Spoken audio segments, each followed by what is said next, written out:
साल नौ का जश्न मनाने के लिए सयाहों का जमे गफीर मरी मॉल रोड पर मौजूद है, जिसमें खवातीन और बच्चों की बड़ी तादाद शामिल है।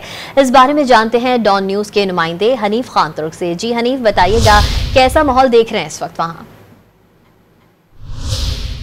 जी बहुत शुक्रिया। मलका कौसार मरी में साल नौ की आमद के सिलसिले में सयाहों की बहुत बड़ी तादाद मरी में उमड़ आई। हर तरफ टूरिस्ट नज़र आते हैं और साल नौ मनाने के लिए लोगों की बड़ी तादाद मरी की तरफ रवाना हुआ। एक चीज़ आपको बताता चलूँ कि मरी के तमाम इलाकों के अंदर जो दिन में सयाह घूमते फिरते नज़र आते हैं, शाम के वक्त वो ज़रूर मॉल रोड मरी में आते हैं और शाम को हल्ला गुल्ला करते हैं। लेकिन एक चीज़ मैं आपको बताऊं कि मरी के अंदर आतिशबाजी पर मुकम्मल तौर पर पाबंदी है। पुलिस की भारी नफरी भी मरी के मुख्तलिफ स्पॉट्स पर तैनात कर रखी है डिस्ट्रिक्ट इंतजामिया मरी ने। और इस तमाम चीज़ को DC मरी, DPO मरी, AC मरी, ADCR मरी कंट्रोल कर रहे हैं और पुलिस की तकरीबन तमाम थानों की नफरियाँ मरी मॉल रोड पर इस वक्त मौजूद हैं जो सयाहों को कंट्रोल कर रहे हैं। उन्होंने सयाहों से कहा है कि साल नौ ज़रूर मनाएं लेकिन हल्ला गुल्ला ना करें, आतिशबाजी से बाज रहें और एक दूसरे का ख्याल रखें और नए साल की आमद के मौके पर एक दूसरे का एहतराम करें और खुशियाँ